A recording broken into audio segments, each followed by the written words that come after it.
adoption of the agenda. Move to approve as presented. Second.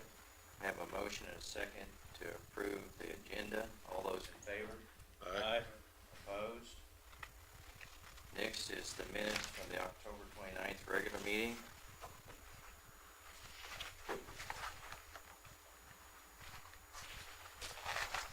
Motion approved as presented. Second. I have a motion and a second to approve the minutes from the October 29th regular meeting. All those in favor? Aye. Opposed? Next is the reports. Looks like we had one incident of a cut unmarked electric line out in the rural area. During the service, and they plowed through a service line to a barn or shed or something.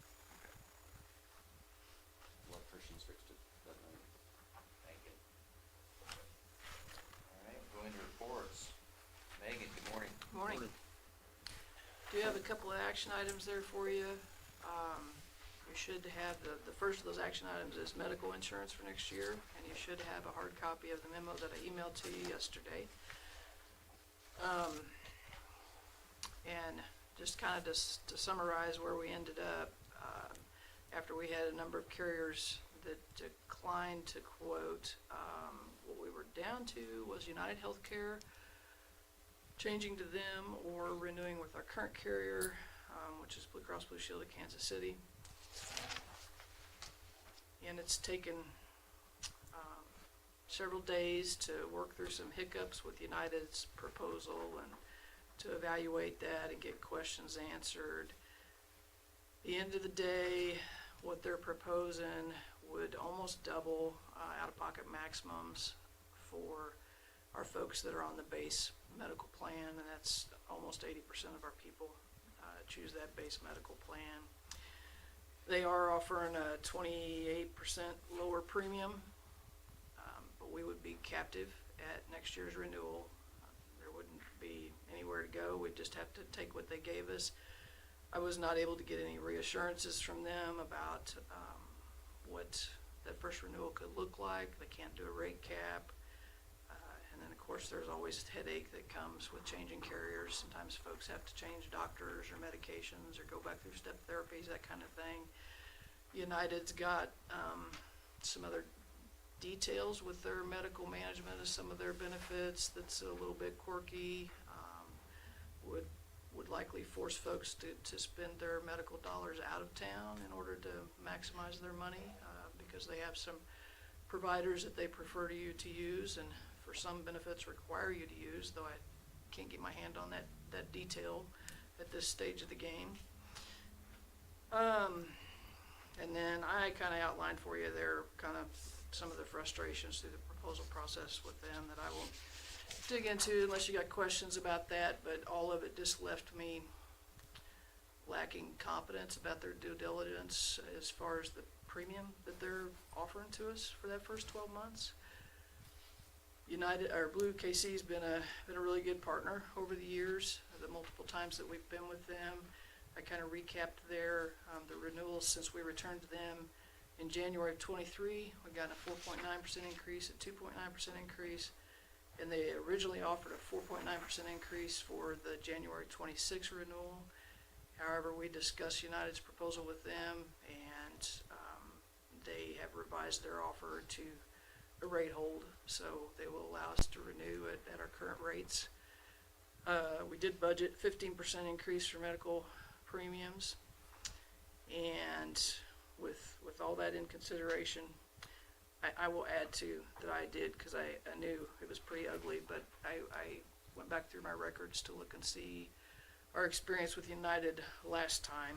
We had them in 21 and 22, and we got hit with a 39% increase and a 29% increase at renewals. So that kind of added to my whole opinion that I wound up at with this. So I am recommending that we accept the renewal from Blue Cross Blue Shield effective January 1. And I'd be happy to answer any questions about that. I'll just add on, I've had my own personal hell with United Healthcare. It was just this summer. My mom had to stay in the hospital, and it was brutal. And the other thing I know about United Healthcare is they have the largest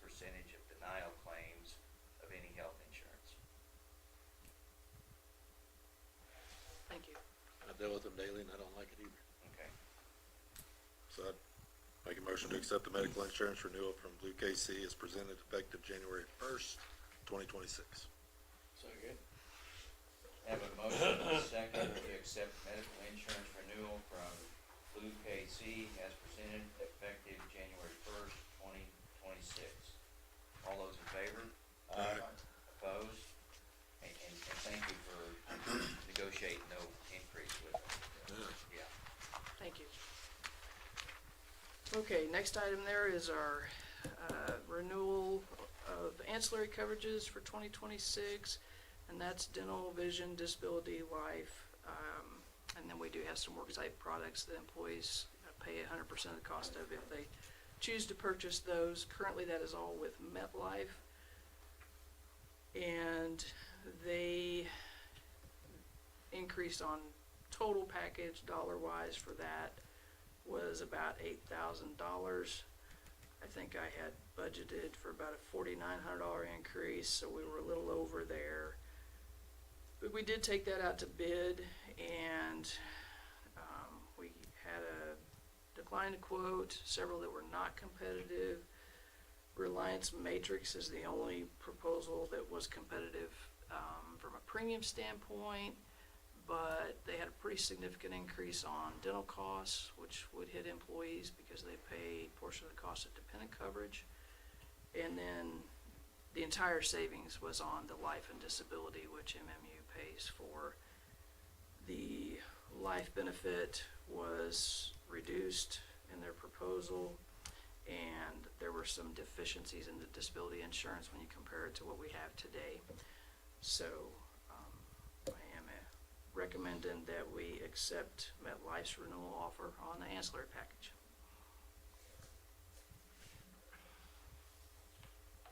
Do we do any employee feedback on the benefits? What the employees think? Periodically, it's probably been about 3 years, I would say, since we've surveyed on that. Overall, do we get a sense people are happy with benefits? Get any feedback? Or nice? Probably one of those, no news is good news. Yeah. Yeah. That's probably right.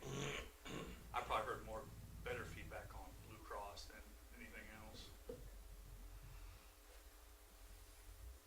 Make a motion to accept ancillary insurance renewal from MetLife as presented effective January 1, 2026. Second. Have a motion and a second to accept ancillary insurance renewal from MetLife as presented effective January 1st, 2026. All those in favor? Aye. Opposed? Thank you, gentlemen. Just a couple of updates there for you. Under Jeff's items, we did get that SOA contract over for city council meeting this coming Tuesday to finally advance the action that you all took in October on that. SOA was able to accommodate all of the revisions that were requested by us and the city and the city's engineers, so nothing major in there. Editorial and clarification items mostly, so there was no issue once everybody had time to go through it. That was the big thing. So, and then on the customer service opening, we have made a conditional offer there and have an individual working through pre-employment screening. And I think that's all I have unless you have any questions.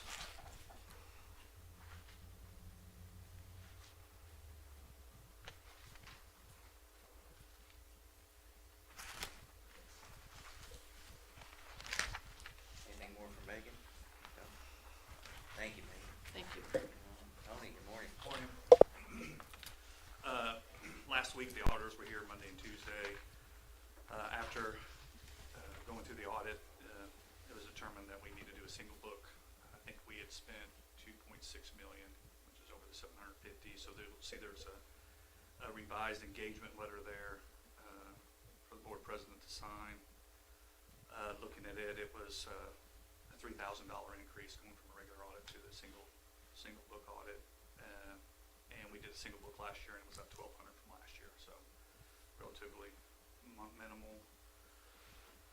With that, I just need a motion to authorize the board president to sign the revised engagement letter for services provided for the September 30th, 2025 audit with Girding, Corte, and Chitwood. I think I remember you warning us that this was gonna Yeah. happen when we talked about it. I make a motion to authorize the board president to sign a revised engagement letter for services provided for the September 30th, 2025 audit with Girding, Corte, and Chitwood. Second. Have a motion and a second to authorize the board president to sign a revised engagement letter for services provided for the September 30th, 2025 audit with Girding, Corte, and Chitwood. All those in favor? Aye. Opposed? Thank you, gentlemen. I'll just add on to that too, that was all USDA. We had the Missouri DNR grant that didn't qualify, so we'll probably be seeing that the next couple of years. Next, I have a copy of the fiscal year-end cash investment summary. That's what we provide to the city. It's in there for you guys to review. We did have, cash was down 1.8 million. We do have, as of September, we had roughly 865 pending in reimbursement payments due, so that's just more of a timing. Hopefully we'll see those soon. Going forward to the fourth quarter financials, you'll see that's 100% of the fiscal year end revenues. We were up at 104%, and expenses, overall utility expenses, we were 98%. We had budgeted for a $2.5 million net income, and we were at 4.5. A big chunk of that with the water was timing on the DNR. I think I'd had budgeted, I can't remember the exact amount, but I had a big portion of that budgeted last year and it hit in October, so it was kind of just like a timing. And obviously we didn't hit as well as we would like to in the broadband reimbursement. Cash reserve summary. There you'll see where our minimum cash reserves are and where we're at as of September. I'm currently working on a 2026 cash reserve summary right now. That climbed a little bit in cash reserve Little from bit. third quarter. Yeah. And it'll look a little better. The thing I don't have included, like in water, for example, or I'm sorry, sewer, you go to the next page, the restricted cash, I don't have that included in the cash summary. So we're pretty close there if you include it right into the sewer, but that's not included. I guess we're on that page there, restricted cash accounts. The only changes there, you'll see that economic development, we're still putting the 5,000 quarter in there, 20,000 annually. Loan balances, that's as of September. The water department, and once again, that's going to be paid in full in March 26. The city's is October 28. And only thing I would add, I do have a breakout summary of the budget report. There it kind of breaks out line items. Kind of reviewing that, there was really nothing I think I haven't talked about in the past that's over on the expense side anyways. I know in Travis's department, the maintenance, we had well maintenance was, you'll see there in the maintenance line of 156%. That includes 24 and 25. It's a timing thing. Last year we kind of stalled on getting payment, so 24's hit beginning of the fiscal year, and then 25's hit here in September. Supplies, I think I talked about that with water supplies, Lauren. We were over almost 100 grand in line supplies. I think I've corrected it enough this year. We'll see.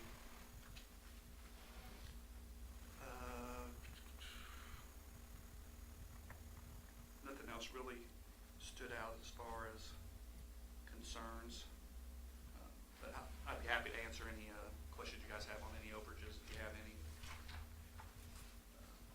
Or any questions on the financials as well.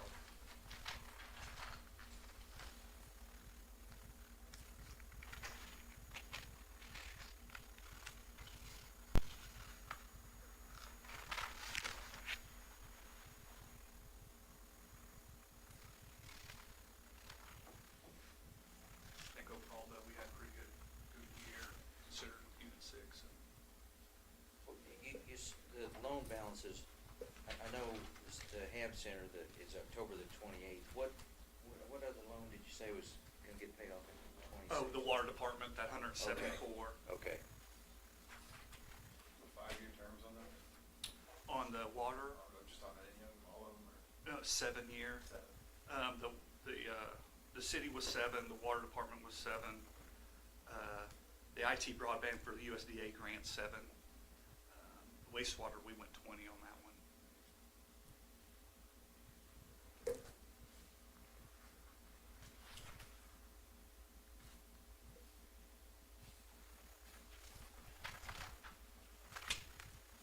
Good, thank you. Anything else for Tony? Okay. Ready for Jared. Morning, Jared. Good morning. Yeah, next item for you this morning for the replacement of the skid steer in the recycle center using the 8515 grant we received from the solid waste district region F. The bids did come in a little lower than we anticipated, and I contacted solid waste district asking them for advice on directions to go with that.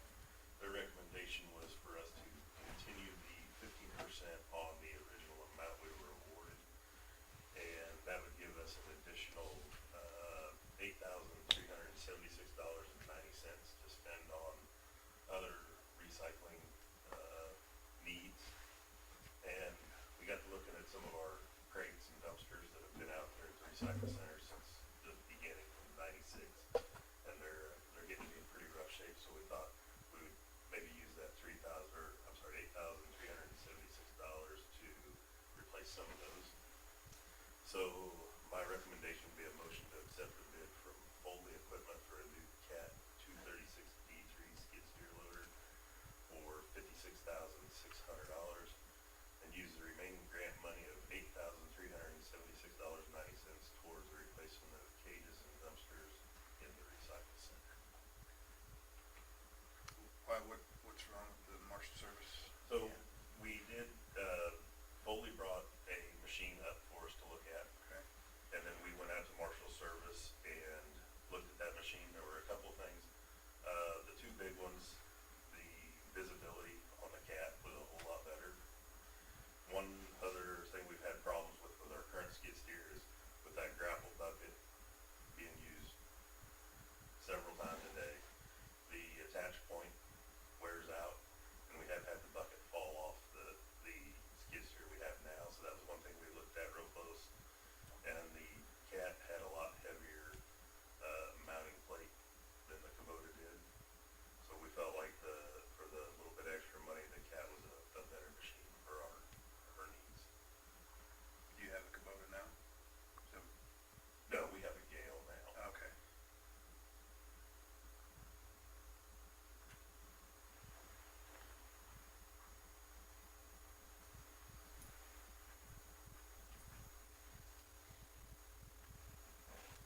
Have we had any experience with a Kubota? We have not. I think Grant has. Other equipment? Our application that worked, it was quite a bit different application. I know it goes without saying, but both that grapple bucket issue and the visibility are big safety issues, and where they're operating it, visibility is even more critical.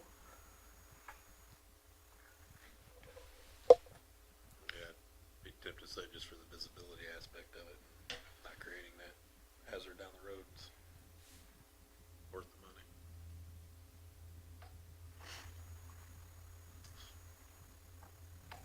So I'd make a motion to accept the bid from Foley Equipment for a new Cat 236D3 skid steer loader for $56,600.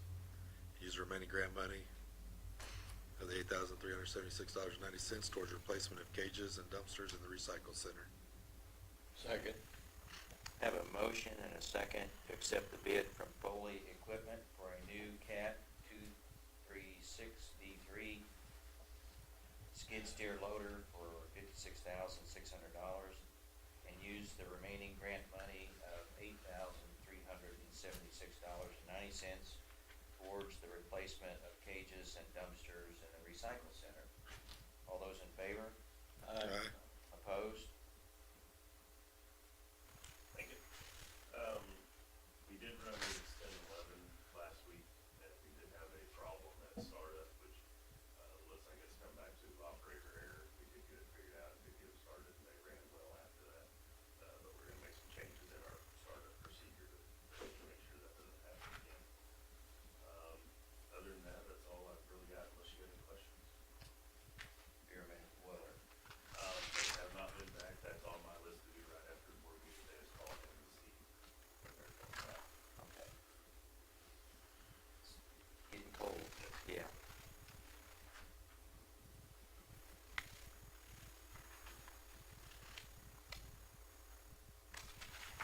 else for Jared? All right. Okay. Well, Doug, good morning. Morning, gentlemen. Morning. I do have an action item for you today. This is a budgeted item to replace our 2006 John Deere Gator. We've had this unit for several years, use it on a lot of projects. It's mainly used to spray the bare ground herbicide on our substation lots. Use it on a few distribution projects. Other departments use it to spray their lots also. When we first started looking at replacing this unit, we've had trouble with this thing getting stuck in the past, so we'd like to get a four-wheel drive unit. We thought we could use this unit for snow removal, to get blade for it, if we got a new one. Right now, the crews are using the Ditch Witch SK650 with blades on. Of course, they're out in the elements when they're doing that, so the new unit is, it has a cab on it with air conditioning and heat on it. Has work lights, strobe lights, and an electric over hydraulic front mounted snow blade on it. So with that, my recommendation is a motion to accept the Sourcewell bid from Marshall Service Company for a new Kubota RTB with snow blade for a total cost of $29,508.56. This is a Sourcewell bid, so satisfies the bid process.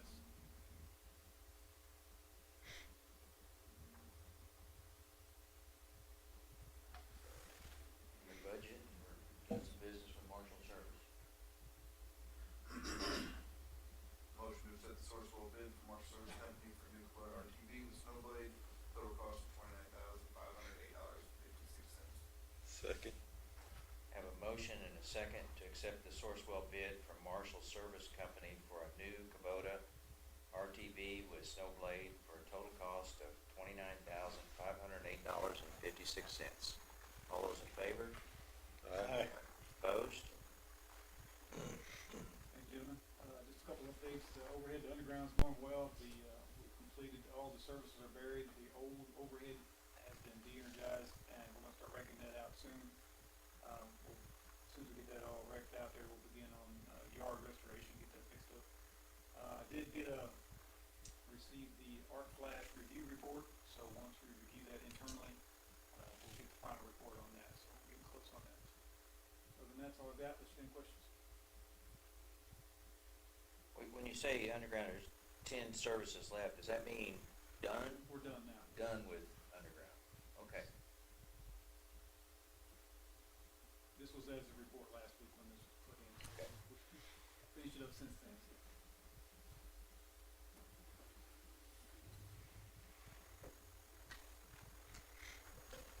Anything for Doug? Thank you. Jim, good morning. Morning. Update on our blowing machine, the control box we sent off a couple weeks ago. They still haven't figured out what's wrong with it, and we still don't have it back, so we're getting farther behind on getting fiber installed. In the meantime, we're getting caught up a little bit on burying stuff. We have been working in Mallory Place Apartments, getting some conduit in there, so we'll hopefully have that ready here before too long. Other than that, I'll answer any questions if you got them. Is this just the control box for the, For the blowing machine, yeah, in theory, it's possible to blow without it, but you're risking damaging the fiber a whole lot more, where you can't control how fast it blows and when it stops, if it hits a blockage or whatever, so we haven't tried to blow it without it. and did I see somewhere maybe you had suggested a spare? We've been looking at some spares from the factory. It's $6,000. There's a couple other vendors, looks like possibly as cheap as $4,300, but the picture that they've got on their website is not for the machine we've got, so we've got some due diligence before we proceed any further with that.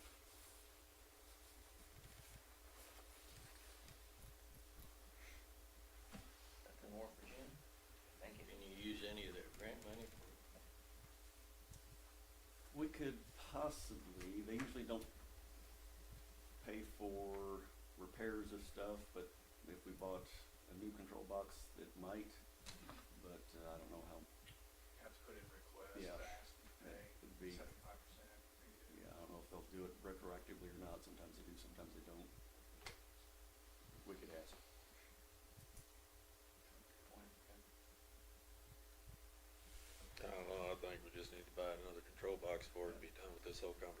think that's where we're headed, it's just that the lead time on the replacement is probably about as bad as getting the repaired one back, so we'll probably do that either way. Do both. Yeah, we're probably gonna do that, but we need to figure out for sure we're getting the right thing.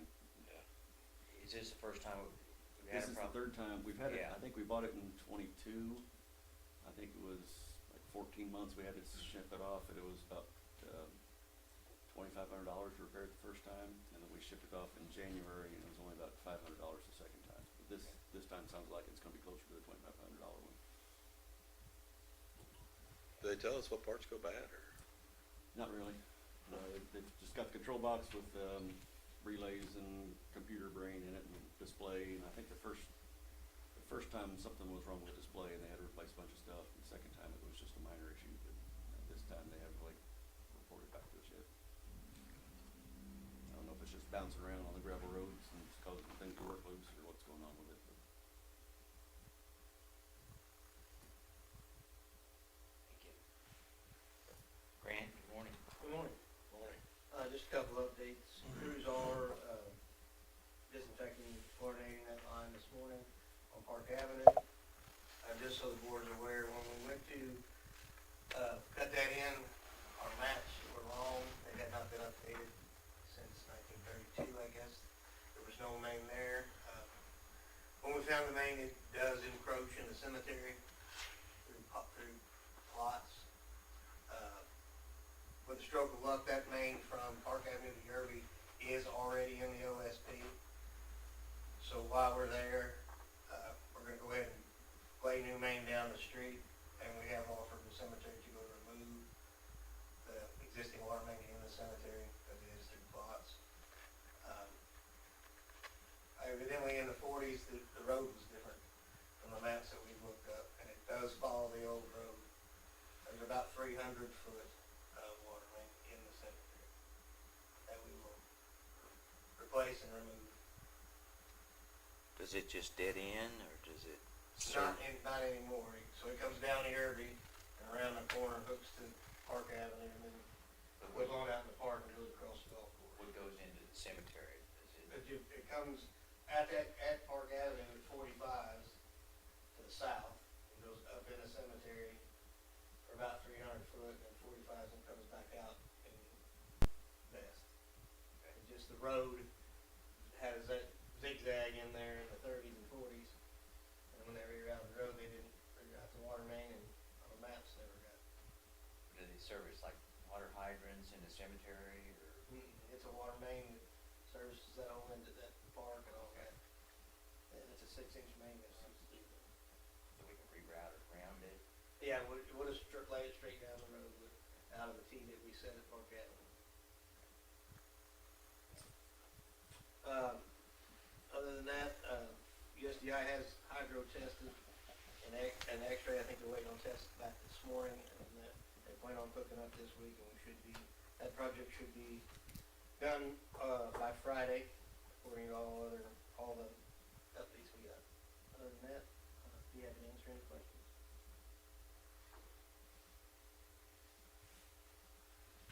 Megan touched on it, I think it's in your report too, but for the modifications they have to do to the gas line, that'll be at the attach point in Pettis County, right? Will that affect on-site too? Will there need to be changes there? Those are being done on it. Those are the ones, they had to move it, right? Yeah.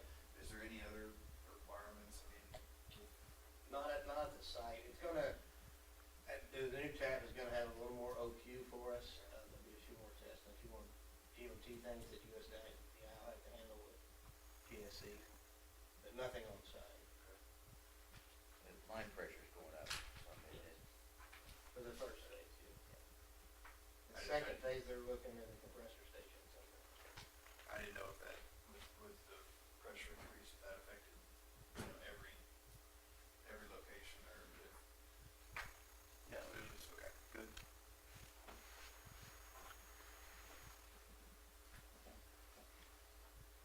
Anything else for Grant? Thank you. Eric, good morning. Morning. Just a couple updates. Still no date on when we will receive the new blower. We're talking to a couple people. It says very possible it's held up at a dock in customs and hasn't been through customs. And I did go check in on the Junction wastewater plant. Looks like the lagoons are dug, and when I was out there, they were pouring the concrete walls to the Sager aeration system. I did find a QR code there that takes you to a website, and has a lot of good information on the site plans and everything. I've been going through that, and everything looked like it was rolling along. Looks like it should be completed in July of 2026, I think is the plan. Other than that, I'll be happy to answer any questions. Thank you for doing that, yeah.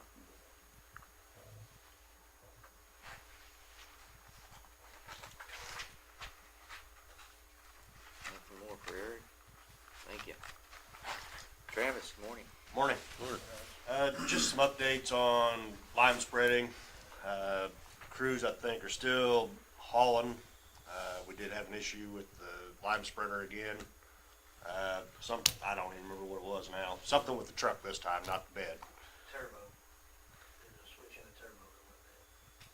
And I think the part's supposed to be in today, and then hopefully we'll have it back either this afternoon or tomorrow and continue spreading. Did reach out, or had a couple other farmers reach out for additional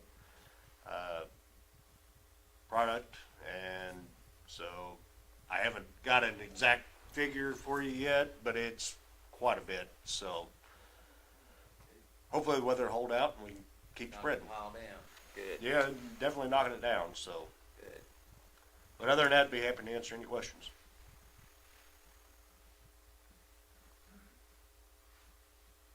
We're gonna switch back to the 12th. Yep, today. Yeah, today. Yeah, That they all already good? did that, and no issues. So far. Thank you, Travis. All right, next, the annual, we'll do the annual report on underground facilities, wastewater collection.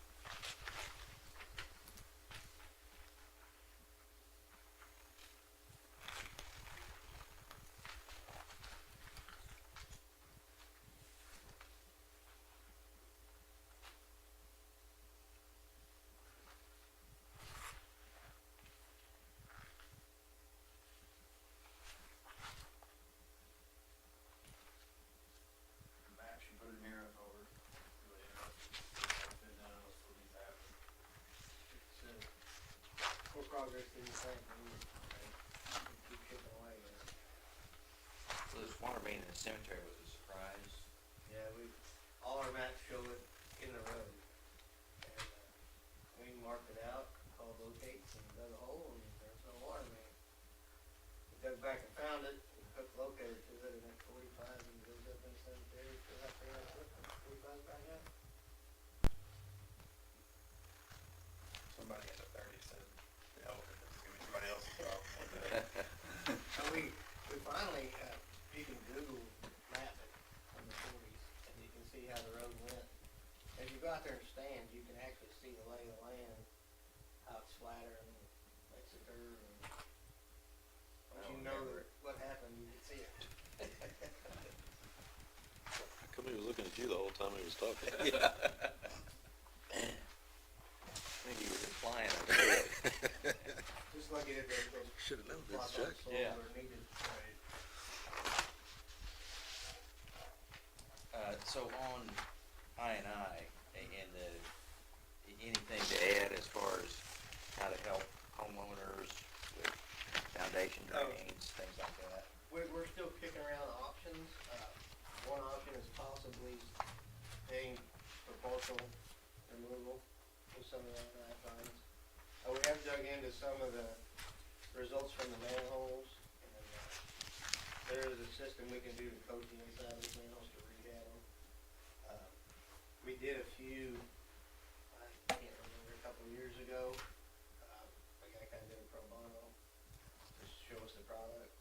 It's a really good product. So we're possibly looking at using some of those INI funds. We got a few manholes that were identified in this test, to rehab some of those that we can take. It's pretty low hanging fruit for our department. As far as helping the private side, we're still kicking around options there. We don't know the best route. I went to a class last week and kinda kicked around with some other towns, Moberly and whatnot, what, if they've had any dealings. Everybody's kind of treading lightly on the private side right now, it seems. We're kind of tip of the sword here on helping the private side, so we're trying to make sure that we do our due diligence and get it. So where's coming out of the, smoke's coming out of the top of these apartments? What's, So a lot of that is foundation drains hooked up. So when you put smoke in, the sewer main, it'll go up the service and then, so they gonna do something, or? well, that's the program we're looking at possibly. What I've started is I've kind of got a ballpark from the master plumbers in town of what it would take, what the cost is to remove the foundation drains, add a sump pump, and daylight it. We're gonna I'm waiting on one more, kind of average those prices possibly, and maybe pay partial reimbursement if they would unhook. And put a sump pump in and daylight it. That's kind of the program we're looking at. Right now, we don't have any jurisdiction on this. We can't make you at this point unhook them. We're just asking for the citizens' help on this end. And I've got a little feedback through phone calls. It's not very positive. Can't imagine it would be. On page 15, the private defects, the biggest one is broken cleanouts. Well, is that just a matter of, the clean out by the house with maybe like the cap missing? Wouldn't that be relatively easy to fix? Just a matter of maybe replacing the cap, or if the clean out's broken, extend the pipe and then put a cap on it? So are those things that we might have jurisdiction on, where we could, so what if we go in there and just fix it and not for the homeowner? I mean, that's the largest quantity of defects. Some of your homeowners would be happy with it, and some of them would get you for trespass. Let's get the ones that be happy with it. The feedback I'm getting now is, like, they'll call when I ask, hey, I had this letter, but they won't give an address or a name until they find out what's going on. And I've probably received half a dozen, 8 phone calls, and only got one name, Okay. not no addresses. But they won't have been aware of these defects that are on there, so. And we sent letters out there. That just seems, a lot easier, obviously, than disconnecting a foundation drain and, if it's all above grade and, yeah, you can get to it, the clean outs. Typically the trouble we find with response to that is no one, until they have trouble, they're not concerned. The master plan, you had that meeting? We did, we got the hydraulic test back, hydraulic models, that's gonna be delayed probably to December, because, we had some issues explaining the daily flows, our, language in the daily flows. There were some terms I didn't understand, so it took a while to clear that up. But it's moving forward really good. They are putting the transmission line, at the forefront, so should have a number on it Okay. sooner than later. And then I know one other answer that we kind of wanted out of that master plan was if we, the transmission, that 12-inch line, if we were to do it in sections, can we upsize a portion of it to 20 inches, as you progress? And My suspicion is it's all gonna need to be upside. well, okay. But we are going to ask that. They are figuring that out. Yeah, okay. All right. Well, thank you for the report. Any other questions on the report? If not, move on to cash disbursements.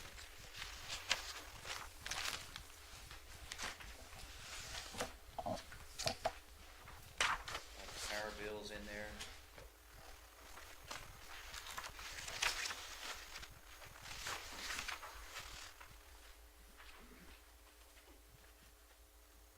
Any others that stood out? No, I think there was some warranty spills in there, and part of that was grants and errors.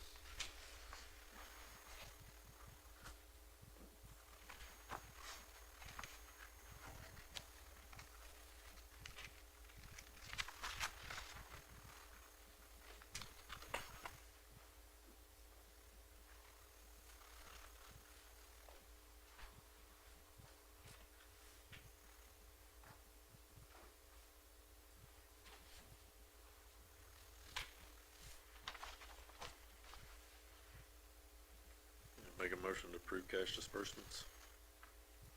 Second. Have a motion and a second to approve the cash disbursements as presented. All those in favor? Aye. Opposed? Next, any other business? Anything else? Like septic guns on site? Yep, and on the concrete foundations.